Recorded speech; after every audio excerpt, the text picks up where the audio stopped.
We just got told that hunker down for another 14 days, and it's a very real reality. Mm-hmm. And when I was outside earlier, I still kept seeing a lot of cars just driving by. There's another one. Right.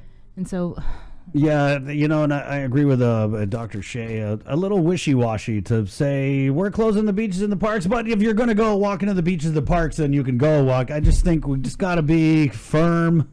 Yeah. I just be straight up with the people. If you don't want anyone to leave, then tell them that, 9:13. And so we talk about all hands on deck. Wanted to bring Minority Senator Jim Moylan up on the show. Good morning, Senator. Hi, good morning, Chris. Good morning, Sabina. Good morning. So I guess just right off the bat, to kind of unpack what former Governor Calvo was talking about was all hands on deck. Yet we get the announcement that session has been postponed until further notice. Let's just start there, Senator. What are your thoughts on that? There was an attempt to have a special session Monday, and the call went out to the senators on our chat group, and the response by the majority was self-quarantine at home, to follow suit by the governor, not knowing if any of us are carrying any are positive, since I'm not sure if any of the senators have been tested, but as I understand, we probably won't unless you show signs that you need to be tested, since the kits are limited at this point. Right, and then now they came out with new information that they've kind of reinvented who they're going to test. Maybe that's not the right word, but they're basically testing limited priority groups. And so they're not really accepting tests from, they are, but those are being backlogged, we're being told. So, correct. Yeah. So since that is the situation, the Speaker decided not to have a special session at this time until further notice.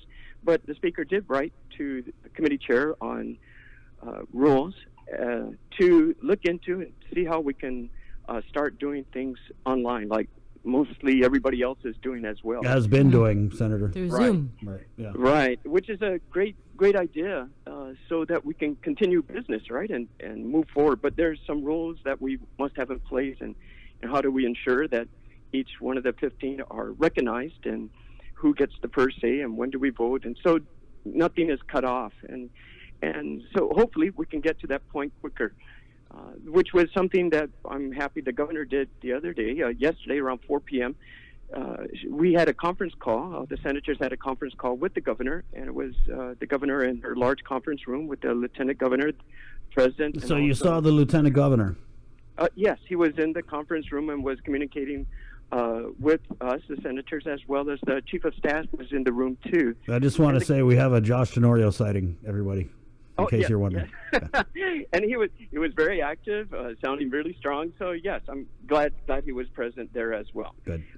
And basically, the governor gave us the information she has recently provided to the public, and this is all really helpful. And as we're going through this, what a learning experience, right?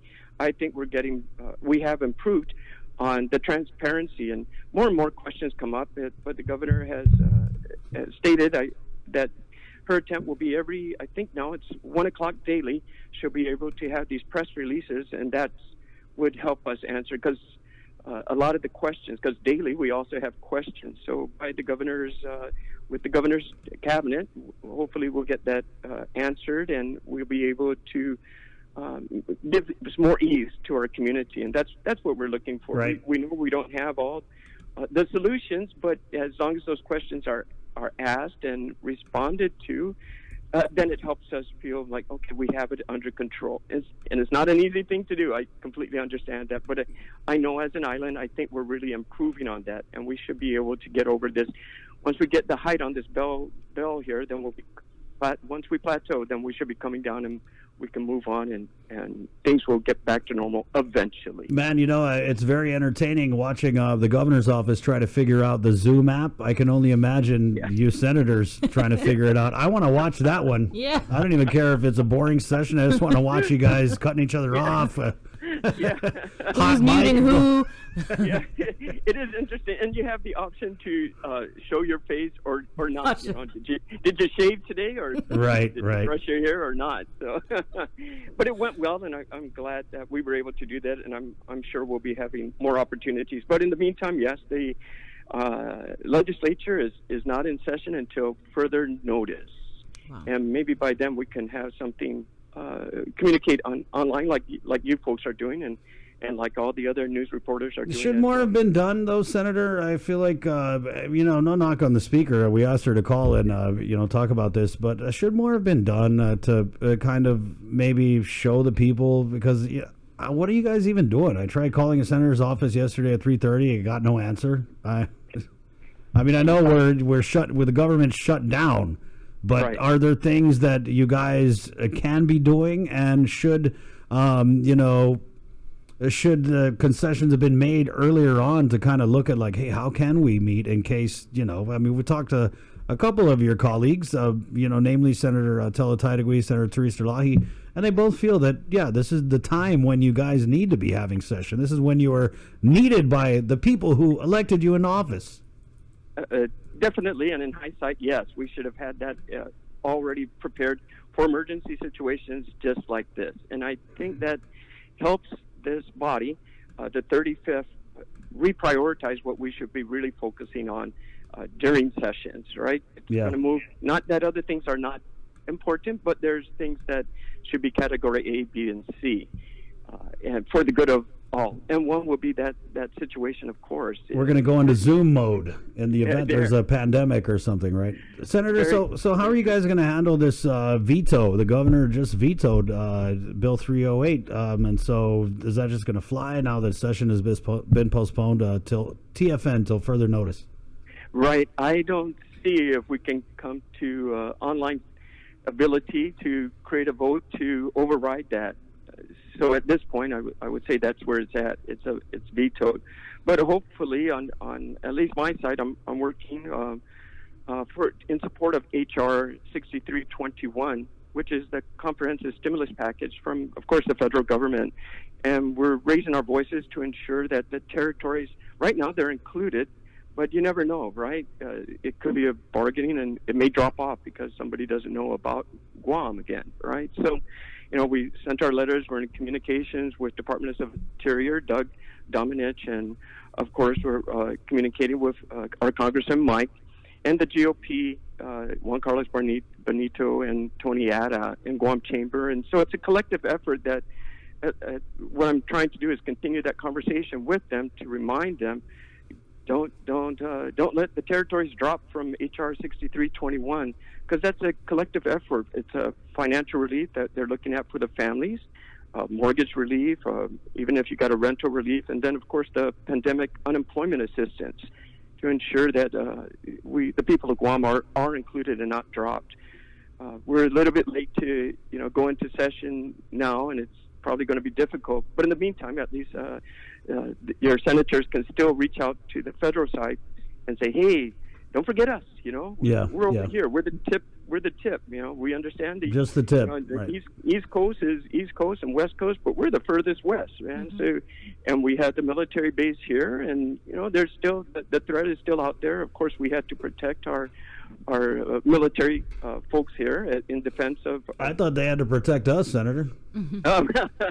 Well, that as well. Yes, that's for sure. I'm not sure if you guys covered this because I was looking for information for Chris, but thanks for that, Bree. Yeah, I'm pulling it on my computer for you. So okay. But yeah, I wanted to ask: did you ever receive a response to your letter?